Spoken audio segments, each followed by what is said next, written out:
Hello everyone, I'm back to discuss today on a new plant. This one's called red bottle brush because, well, the flower on this tree, it looks like a brush that we use to clean bottles. But don't be alarmed by its name because this plant, it looks absolutely beautiful. The flower is a striking red color, not a muted one. It's very bright and it's almost sparkling red when you look at it for real. And it looks beautiful in full bloom. Now, I'm calling it a tree, but scientifically it's a shrub. But it grows like a tree. I mean, it grows huge, like easily it can go up to 20 to 30 feet. So So I'll be calling it a tree for the intents of this video. And because this acts like a shrub, so you can easily use as a hedge in your land or in your garden.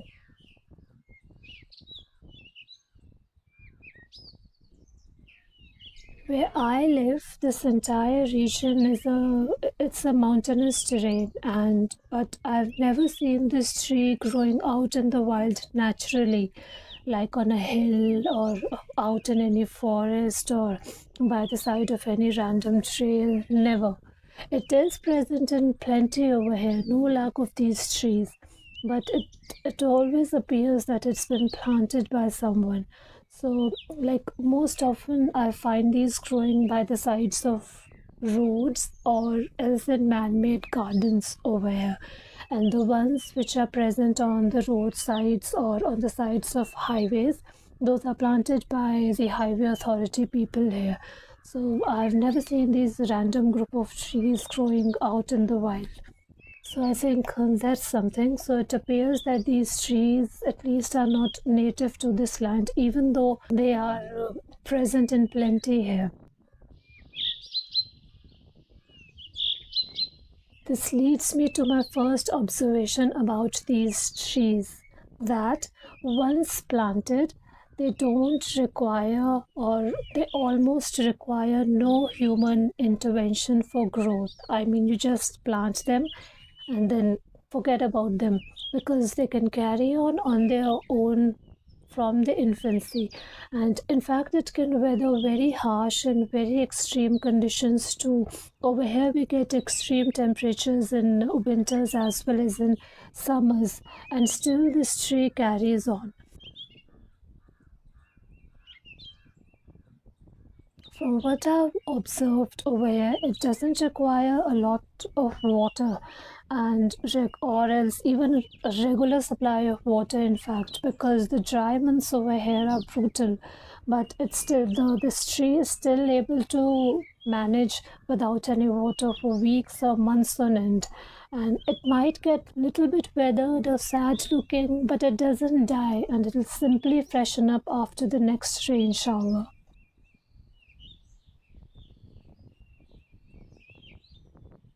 Another good aspect of this tree is that it can grow in not very fertile soil conditions. So, like it can easily grow on a rocky terrain, it can even grow in between gravel. And in fact, I have also seen it growing on cemented paths. And even if the soil is very infertile, it can still grow through it, which is actually very commendable.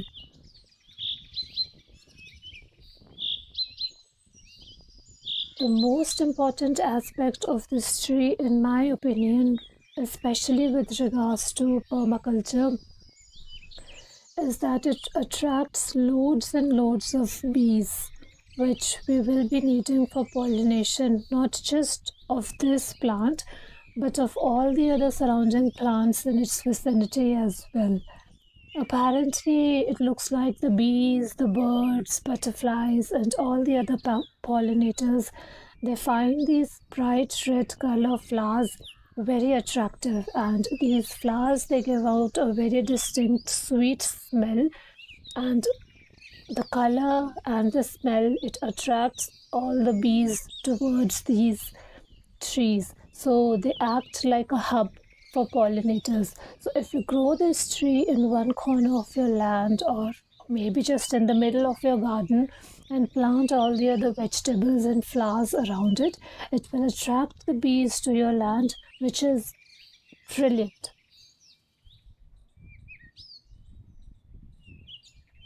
I mean, we have a tree here that doesn't require much water, can grow easily in difficult terrains and infertile soil, can weather harsh conditions, even can carry on without any human intervention, and attract loads of pollinators, not just for itself but for all the other fauna around it. So, like, what else can a permaculture gardener ask for, right? Isn't it so cool? So, I think this tree would be such a nice addition to our forest, isn't it?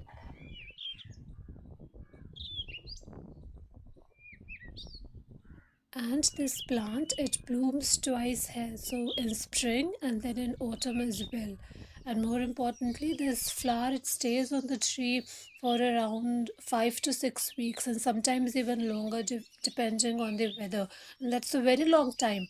I mean, usually flowers just dry off within a week or two, but it stays on this tree for such a long time, and it's good for all the flora and all the fauna also around its vicinity, because not only is it attracting all these pollinators, but in a way it helps in increasing the biodiversity of the area around itself.